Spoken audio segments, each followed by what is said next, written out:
pesquisador Mihaly Csikszentmihalyi, se é que é assim que se pronuncia o nome dele, fez uma pesquisa bem interessante. Ele foi a vários lugares e entrevistou várias pessoas na busca sobre o que as pessoas que se declaravam mais felizes, mais satisfeitas com as suas próprias vidas, que sentiam maior bem-estar ao longo do dia, o que elas tinham em comum.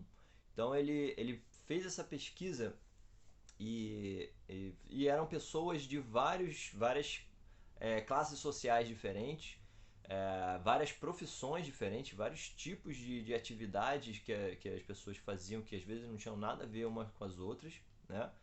E através dessa pesquisa ele começou a chegar aos pouquinhos num certo padrão. E esse padrão era o que? Essas pessoas, as que relatavam maior nível de bem-estar, de alegria, de felicidade, elas tinham em comum que elas costumavam entrar num estado mental específico. Esse estado mental, que é um estado mental de presença, de grande presença mental, ele denominou esse estado de fluxo, porque a mente da pessoa é como se ela entrasse no fluxo do momento. A gente tem a impressão de que o momento presente é uma coisa estática, né? E o futuro e o passado são o movimento da vida, mas na verdade o momento presente ele não tem absolutamente nada de estático, ele é pura mutação, puro movimento. Então por isso essa ideia de ser denominado estado de fluxo, porque a sua mente, você inteiramente entra no fluxo do momento, naquele estado mental que te alinha com o que está acontecendo. E aí o que ele percebeu?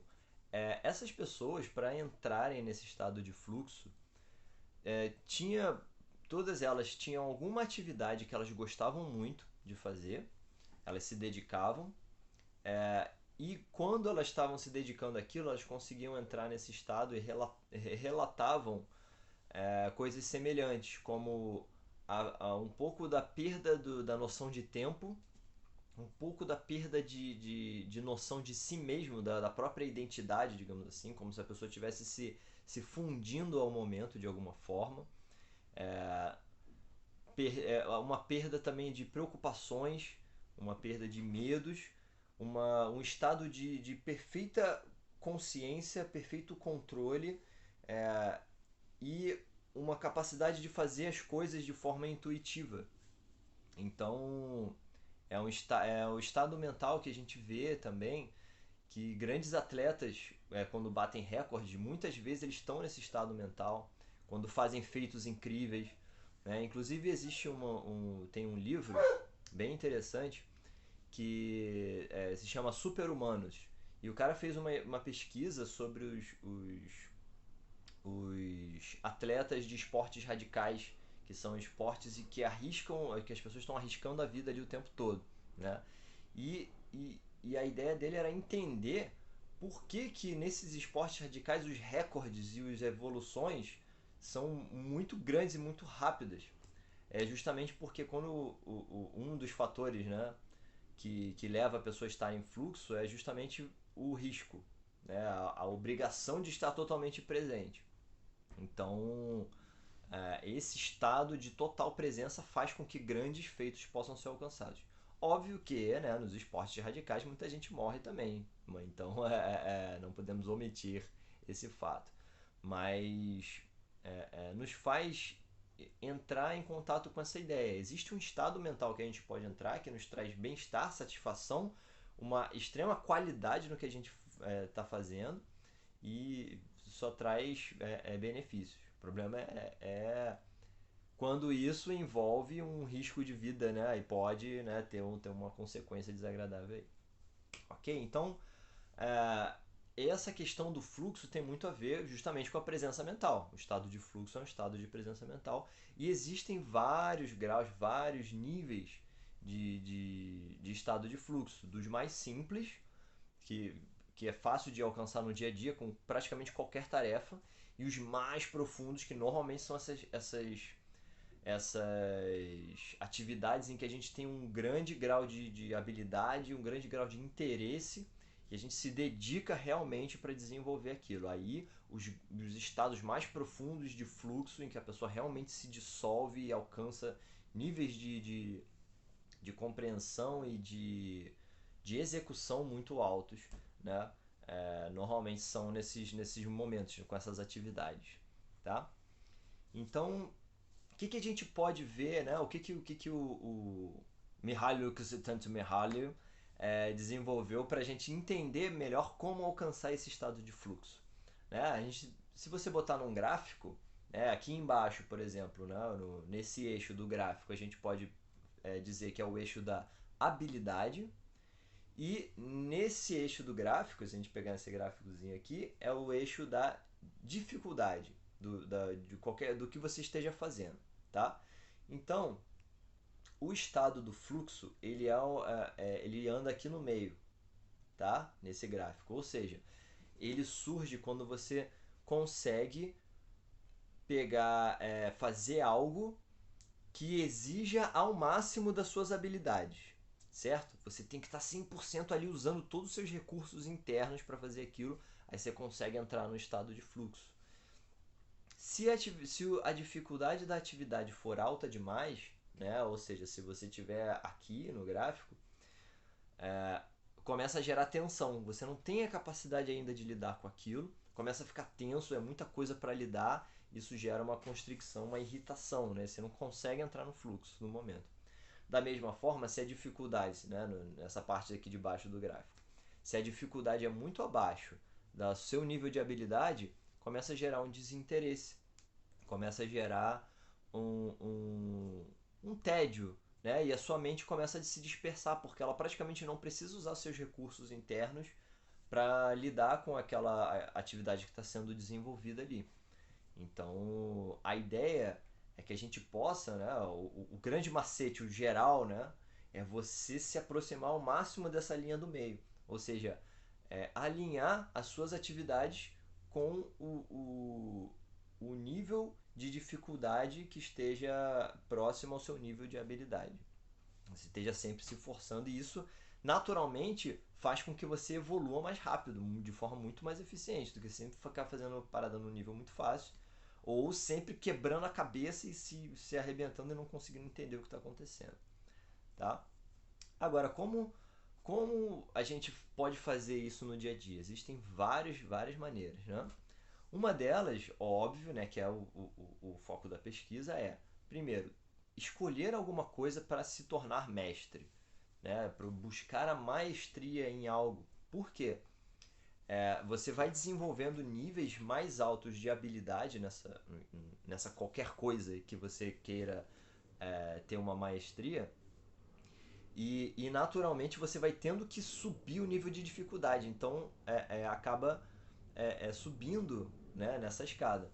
Então, quanto mais alto nessa escada você sobe, maior o seu nível de fluxo que você consegue alcançar, maior a qualidade do que você faz. E naturalmente, o que impulsiona a gente a se dedicar muito a alguma coisa é justamente essa paixão interna.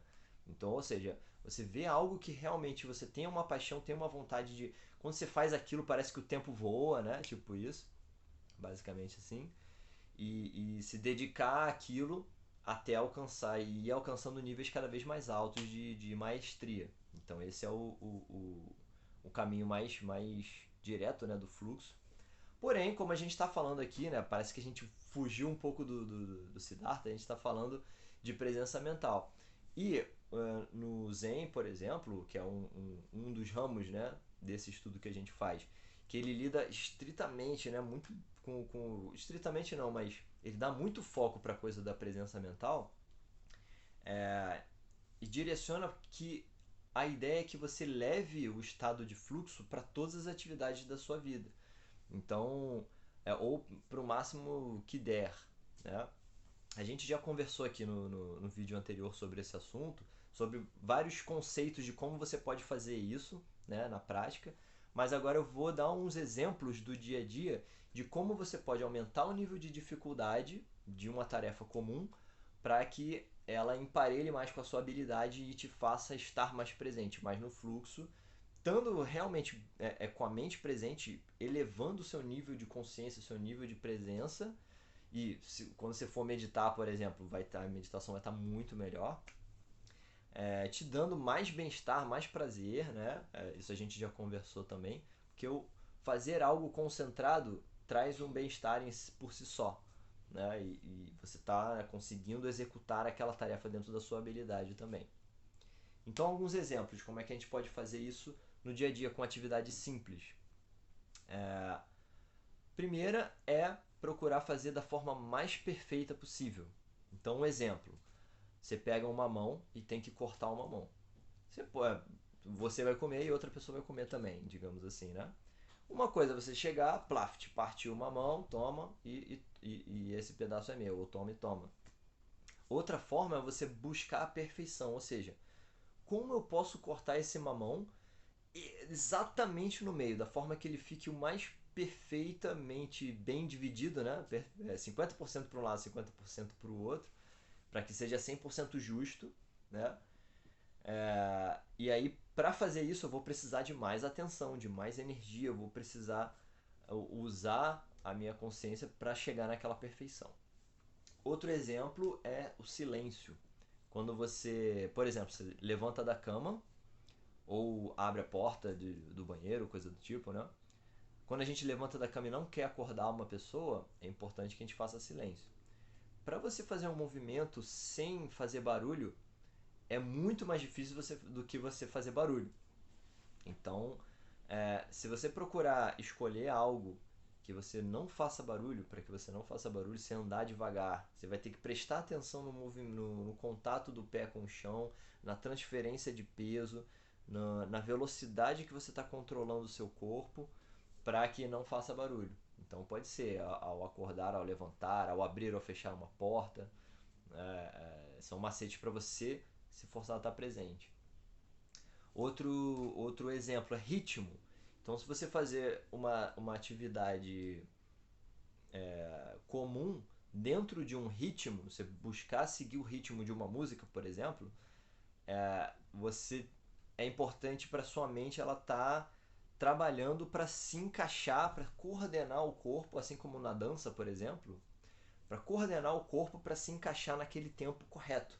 Né? Você vai ter que o corpo vai ter que calcular, a mente vai ter que calcular de várias formas diferentes e se diverte no processo, nesse processo de fazer essa coordenação de movimentos das tarefas que você esteja fazendo dentro do ritmo. Outro exemplo é velocidade. Então, se você fizer algo mais rápido que o comum, sem quebrar tudo, é necessário maior presença mental, maior fluxo, né? Porque aquilo está acontecendo mais rápido, então você precisa de mais atenção. Digamos, é diferente você estar andando ou você estar correndo no meio da rua, você tem que pular um buraco, você tem que desviar uma pessoa, né? Tem que prestar atenção no sinal, então tudo isso também gera um fluxo. Aí é importante não confundir velocidade com pressa. A pressa, ela joga sua mente lá para o futuro, tá? Se eu estou correndo, estou atrasado para o trabalho, a sua mente está lá no trabalho. Ela queria estar lá, ela não quer estar onde você está. Isso é pressa, isso gera ansiedade, isso reduz a sua presença mental. Agora, velocidade é diferente. A velocidade eu posso até estar atrasado para o trabalho e precisar chegar lá rápido, mas quando eu estou correndo, o meu foco está aqui, em pular o buraco, em desviar a pessoa, na respiração, num passo depois do outro, né? E em toda essa coordenação. Aí realmente eu estou presente. Outro, continuidade. Então, por exemplo, você está lavando louça. Você pode lavar uma coisa de cada vez, plaft, de forma separada, ou você pode buscar os movimentos de forma fluida, de forma que quando você termina de colocar a faca no escorredor, você já começa a fluir para pegar o prato e já abre a torneira e já esfrega, né? Fecha a torneira, abre a torneira de novo, botou lá enquanto a outra mão já está fluindo para o copo. Então, você tornar uma atividade um fluxo, né? É interessante também, porque ela mantém a sua capacidade de estar presente e não ter aquele momento de ação, agora relaxa a cabeça. Agora ação, agora relaxa. Não, você está constantemente fluindo entre as atividades. Próxima. Desafio. Você pode se colocar um desafio, né? E aí existem várias formas diferentes de se colocar um desafio. Por exemplo, crianças fazem muito isso. Ela está andando na rua, ela não está simplesmente andando na rua. Ela vê onde é que tem, sei lá, a pedra que é clara, a pedra que é escura. E ela se coloca o desafio de só pisar na clara. Porque ela vai precisar de muito mais controle, coordenação, atenção. E aí ela se leva a um estado de fluxo mais facilmente. A criança, no caso, ela é um perfeito exemplo de o que é o estado de fluxo. Né? A criança, quando ela está brincando, ela está 100% ali. Se a brincadeira está fácil demais, né, aquilo desinteressa ela. Ela naturalmente vai tentar aumentar o nível de dificuldade das coisas para se trabalhar ali e estar naquela energia da brincadeira. A energia do fluxo é a energia da brincadeira. Então isso é super importante.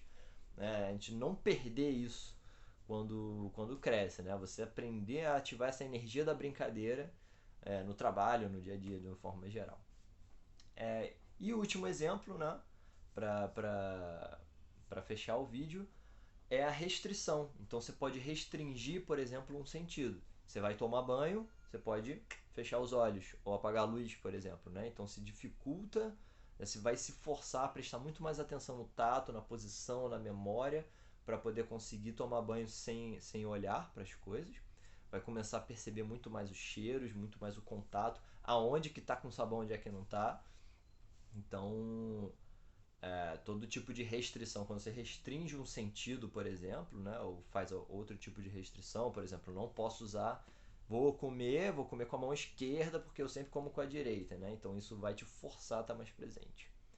Ok? Então, esses são só exemplos, você pode adaptar isso para a sua vida de qualquer forma, mas a ideia é sempre estar dentro daquele gráfico, tá? Emparelhar dificuldade com habilidade. Show? Até a próxima, valeu!